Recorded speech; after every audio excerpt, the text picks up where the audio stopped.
o movimento já vem há alguns anos com essa iniciativa de fazer as feiras, tanto as nacionais quanto as estaduais, locais, enfim, mas que tem repercutido mais são as feiras nacionais e as feiras estaduais, juntamente também com a iniciativa de construir os armazéns do campo.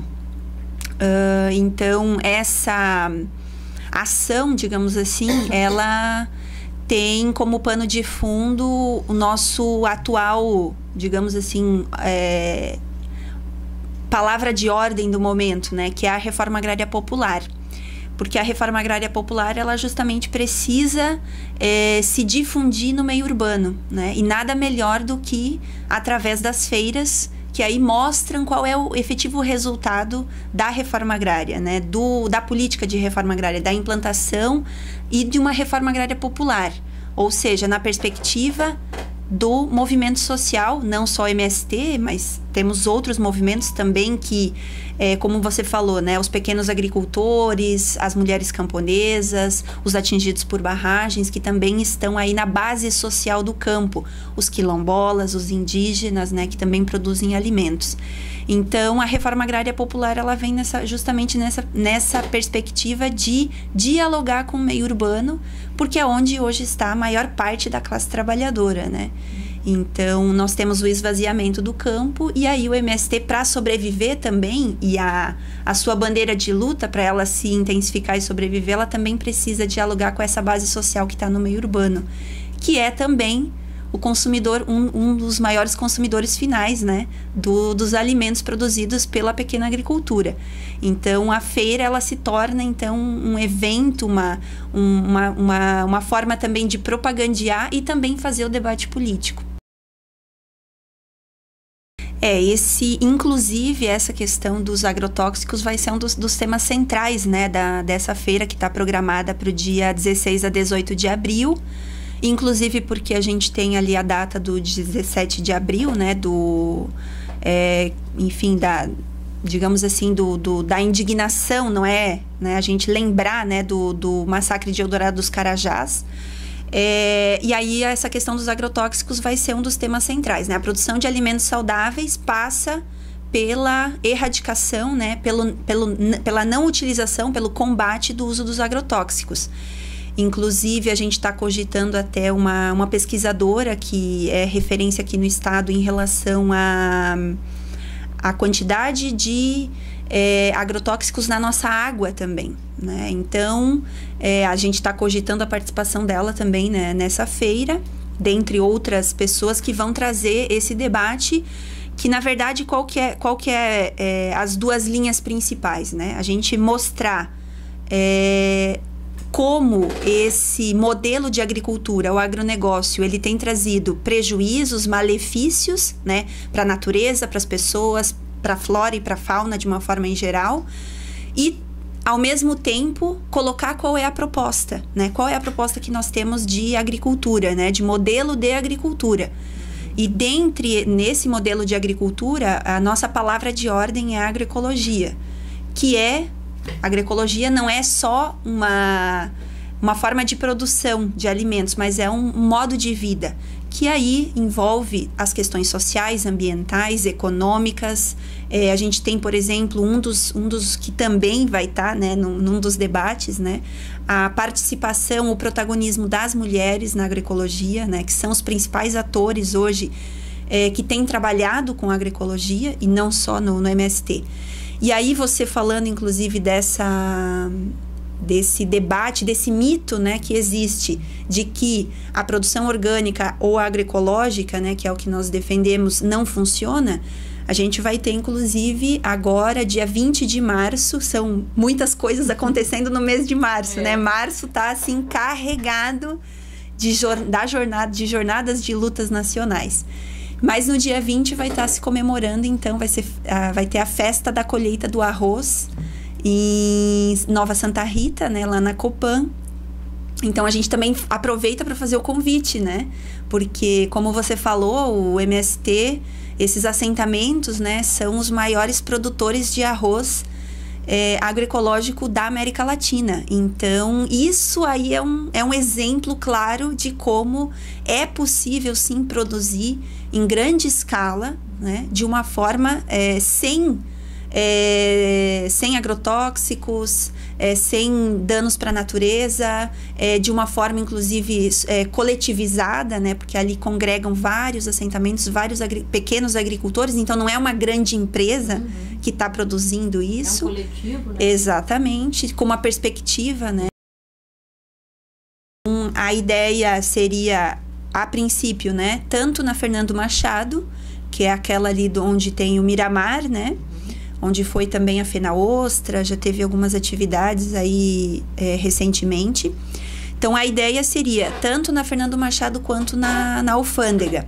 Mas como tem algumas questões que digamos, que envolvem, né, tanto infraestrutura, custos, né, para a montagem da estrutura, então estamos caminhando para a definição. Mas, a princípio, são esses 2 espaços. E aí é exatamente isso, a gente tem, a perspectiva é trabalhar com 3 frentes, né, na feira. Então, que é a produção, a culinária e o debate político, né? Então, a formação, o debate político, que daí envolve, e até diria um 4º elemento que eu acho que dá para destacar, que é a cultura, né? Então, são esses 4 eixos que estão nos dando, né, que a gente está levando em consideração na programação. Então, vai ter atividades culturais, vamos ter, inclusive, privilegiando, dando espaço para artistas locais, né? Essa é a nossa principal estratégia. E os artistas populares, artistas que já estão aí em várias atividades, né? Não só convidados para a feira, mas também participaram de outros espaços.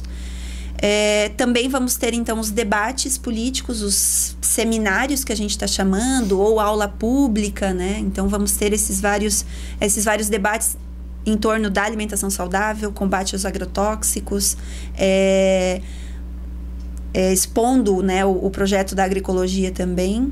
E vamos ter, então, a produção, né, dos pequenos agricultores. E aí a gente tem, atualmente, então, que estão promovendo, né, a feira, são os assentados da reforma agrária, os pequenos agricultores, a agricultura camponesa e a economia solidária. Então, são esses vários atores que estão aí no campo, que estarão presentes com seus produtos, enfim, expondo e comercializando.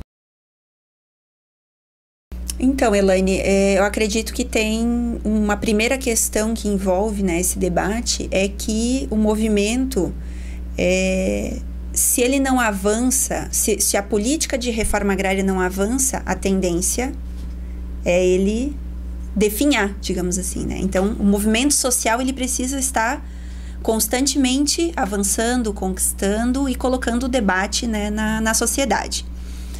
Em contraposição a isso, né, nós temos uma paralisação, já há algum tempo, inclusive, né, de novos assentamentos. Então, há um déficit de famílias acampadas, famílias sem terra, mas não se avança na ampliação, né, das desapropriações para os assentamentos.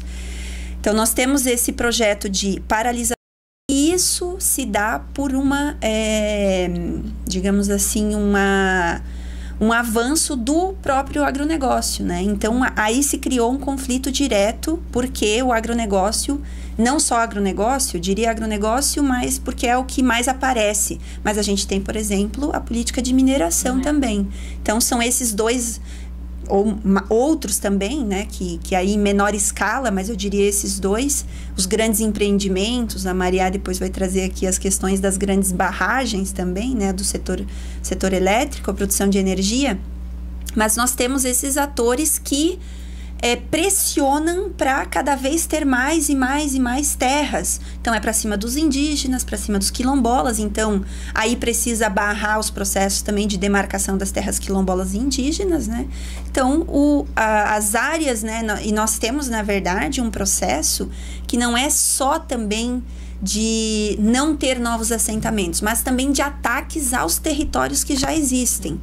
Então, desde, por exemplo, a campanha de titulação, né, das terras para os assentados poderem adquirir os lotes, enfim, que hoje é por concessão de uso, né? A forma de assentamento é por concessão de uso. Então, o assentado, a assentada não tem a propriedade. Eles podem usufruir, mas não têm a propriedade. A propriedade continua sendo da União, do Estado brasileiro. Então, esse processo, por exemplo, de conceder os títulos, que aí, claro, tem que haver uma compra, né, desse lote, isso faz com que vai na linha de, digamos assim, que esse pequeno agricultor, esse assentado, ele venda depois o seu lote, né? Que então a gente passa de uma política o movimento pelo menos defende, né? Que a gente o movimento não quer que as famílias tenham a propriedade da terra, não é isso. É a terra como meio de vida, de produção, enfim, de se estabelecer no campo. E não para que ela seja considerada uma mercadoria, né? Então, esse é a política que nós defendemos. Então, nós temos essa ofensiva aos territórios, temos também o problema das legislações que existem, as legislações penais, a lei das organizações criminosas e a lei de combate ao terrorismo, que aí são utilizadas para criminalizar nossas lideranças, dirigentes, militantes, enfim. Então, além de... Se eu fosse citar aqui todos os exemplos, a gente teve, por exemplo, um processo, não é de agora, mas já é um pouco anterior também, de investigação e prisão, inclusive, de militantes de cooperativas por conta da destinação de recursos através da CONAB, né? Companhia Nacional de Abastecimento, para o Programa de Aquisição de Alimentos. Isso aí também não afetou só os assentados da reforma agrária, outros agricultores também foram investigados, presos, tiveram seus equipamentos, enfim, apreendidos pela Polícia Federal. Então, foi uma grande operação com vistas a desmantelar um programa de aquisição de alimentos que nós temos, na verdade, tanto o PA quanto o PENAI. Então, para cozinhas comunitárias, para as APAES, qualquer entidade podia se inscrever, né, para receber esses alimentos. Então, foi um desmantelamento nacional dessa política, porque justamente estava fortalecendo a pequena agricultura. O outro exemplo, o bloqueio de mais de 800 mil CPFs no Brasil, por conta de pequenas irregularidades ou irregularidades que na verdade não existiam, que era a forma com que os assentados acessam os programas de crédito, o PRONAF, o PRONERA, né, o programa de educação, o programa de crédito rural. Então, são alguns dos exemplos.